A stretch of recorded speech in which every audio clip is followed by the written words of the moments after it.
What's going on, everybody? Thank you so much for joining me on today's video. So I wanted to talk a little bit about the Audi R8. I was actually getting ready to make a video that was over a different topic, and I just thought, I haven't made a video on the R8 in a while. I haven't talked with you guys about it. I just haven't done any content about it. And we honestly haven't had the best weather lately, so I haven't had a chance to do much with the R8. We do have a really big project that's going to start at the first of the year. I'm going out of town for a week, but we have a big project we're going to start, and it's going to give us some great content with the R8 to share with you guys, and I can't wait to get started on that project. It's going to be a lot of fun, and like I said, a lot of content for you guys. But I thought today I would talk about something that, again, I haven't talked about a lot with the R8, and that's some of the questions you guys have had for me. I've answered some of them in comments, but I haven't actually made a video talking about these specific comments you have had for me, and I thought I would do that in today's video, kind of like an AMA, Ask Me Anything, but they are comments that have already been asked.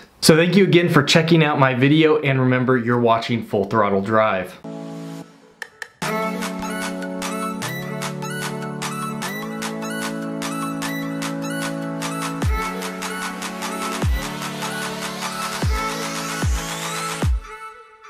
So before I actually jump into answering all of these questions, I thought I would talk a little bit about how I came about my Audi R8. And for some of you guys new to the channel, this is kind of the quick story. I actually have a full video about the buying process I went through for getting the R8. I'll put maybe a card in the video right now, and I'll put a link in the description so you guys can check out. It was a fun time. It was really, really enjoyable. A fun little road trip with my wife and brother to go get this car. But before I actually had the Audi R8, I had a 2007 C6 Corvette. It was a Z51 package and also a 6-speed manual, and I absolutely loved it. It was my first true sports car, and I got to do a lot of fun things, and it's kind of what got me into making videos for my channel. But I always had this longing in the back of my mind that I wanted something just a bit more special. Nothing to be taken away from the Corvettes, but I wanted something that I truly had just admired growing up, and that was an Audi R8. I'd seen a couple in person growing up, and they just were spectacular in every way. Now, I really wanted a V10 model and a gated shifter. Unfortunately, both of those I had to forgo. The V10s, they have held their price a little bit better. They were more expensive, and so the V8 just made a little bit more sense, and the gated shifters are very hard to find. But that being said, I was able to find a one-owner, very low mileage 2008 Audi R8, and searching online, when I came across it, I just knew that this probably was it. And when we went up and took a look at it, it was in more mint condition than I could have ever imagined, and I knew I just had to have it. So that is how I came about my 2008 Audi R8 V8. So moving on to the first question about my Audi R8, and usually it is, do I get lots of questions? My question is, do I get lots of questions about it?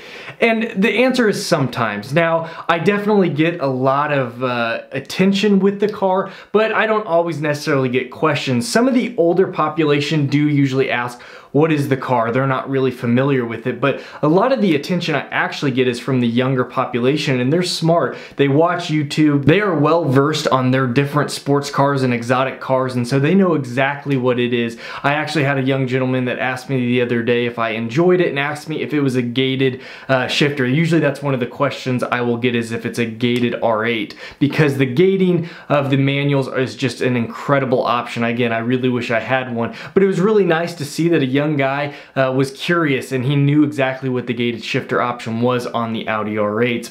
Now, the second question I've been asked a lot is whether people really do take pictures of the car, and the answer is yes, especially if it's parked somewhere. I've come out multiple times when I'm coming from inside a place out to my vehicle and someone is taking photos, especially like if I take it up to the gym. Some of the younger kids like to take photos of it. They really enjoy seeing the car, but it does get attention. Even in traffic, I've seen where I'm passing someone. Now, I'm not looking out for it, so I'm sure it actually happens even more than I notice, but there are lots of times that I have noticed where if like I'm at a stoplight, someone next to me might be taking a photo of the car as well. I will say that I have a black over carbon fiber optioned car, and so if it was a crazier option, if it was maybe a red paint or an orange paint, or I wrapped it, it may get even more attention. There's actually like a matte gray with some red accents Audi R8 in our area, and it definitely, I'm sure, gets even more attention than my car does because I don't have a crazy color option on mine.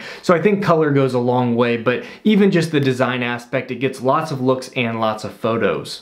Now, I think the third question I get a lot stems from what they've heard or read online, and that is, do you really have to be a defensive driver? And the answer is yes. Not all the time, but a good amount of the time you have to be extra defensive. Whenever I'm driving my Audi R8, I pay attention more to aspects that I may normally not have paid attention to. Like if I'm at a stoplight and I see someone coming up behind me, or if I see someone that is driving behind me closer than normal, you're just always having to be a little extra defensive because people, again, it comes back to some of them times they're taking pictures or they're just watching you and they want to follow you, they want to hear the car, they want to see the car, and sometimes that distracts them. And so you do have to be a little bit more defensive because the last thing you want is to be hit by someone that's just trying to watch the car but they accidentally make the mistake of hitting you.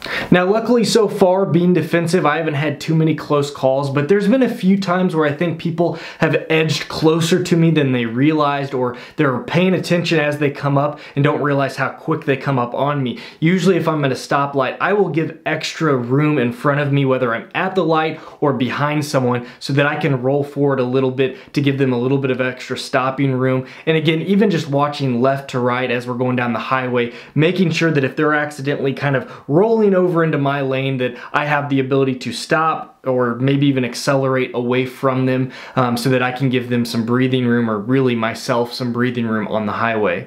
Now, the fourth question that I get asked a lot really involves the expense. Is it really that expensive? Now, I've made a couple videos talking about these points, but overall, I don't think it's that expensive when you look at the relative cost of the car. Now, it takes premium gas, but really that's not that much more expensive than even basic gas, so I don't really compare that as a big problem, but there are other aspects to it. Now, when you buy the car, now I bought a used car, but I still paid upwards close to $80,000. The tax liability on that, which is what a lot of people forget, and I didn't just wrap up into some loan, was something that I had to pay after I bought the vehicle, and that was over $6,000. So on top of the price of the vehicle, I paid another $6,000 to actually get the vehicle itself paid for, my tax liability on it.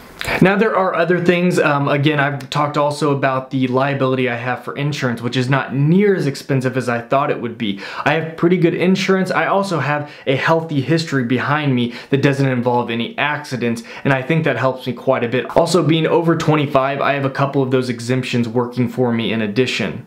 Now, maintenance itself can be a little bit tricky, and oil changes, yes, they are going to be much more expensive. They could be $300 to maybe $500 depending on what all they do. Sometimes they do an inspection and they do a few other things, and it might be closer to that $500 mark. And then obviously the big things, the repairs, can be much more costly than your basic car. Luckily, these cars are pretty bulletproof, and some of the electronics can have some issues, but for the most part, the big ticket items are known to be pretty bulletproof, and I so far have not run into any issues whatsoever. Now, I've actually been asked a couple times whether I park far away. What is the parking preferences that I have? And yes, I am usually that guy. I park pretty far away. I try to find an in spot that I can nestle really close to, so that even if someone parks next to me, and a lot of times they tend to, I have a little bit of room on that parking space so they're not so close nestled against me. I just tend to like that. It keeps the door dings down. I've never had a door ding on it. Anything that I can do really to keep that car just in mint condition. Again, as I said, I bought the car in great condition,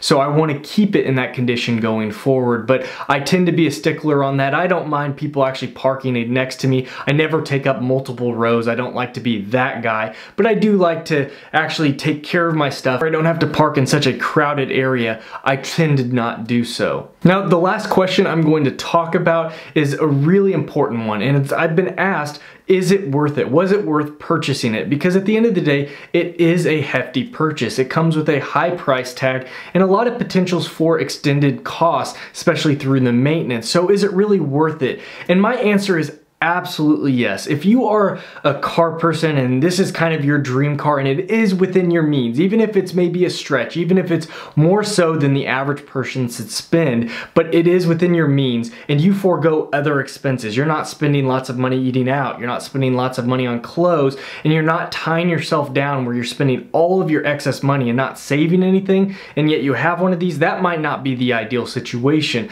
But for me, this is one of my few expenses. Even though it's larger, it's one of my few expenses. And so I really look at it as, to me, it makes sense. I enjoy it and it's a car that will last me a long time, or at least the equity I have into it. But sometimes you actually got to take a step back and remember it's not all about just the money, not the financial situation. It's about the enjoyment that you have with the car, and you just got to take that into consideration with all the other variables that go on. And for me, it's really made sense. Every time I get in that car, every time I enjoy that car and I see that R8 badging in the vehicle, it just brings a smile to my face, and I absolutely remember that it's totally worth it for me. So if you guys are ever looking down the road, remember that hard work really does pay off, and it might be something that you enjoy is looking towards buying your first exotic. So guys, those are some of my questions that you guys have asked, and I've tried to answer them the best I can. If you have any other questions, please drop them below. I love hearing them. I'll actually make a secondary video maybe answering some of the next questions you guys have. These have been more of the generalized ones I thought maybe I'd go over.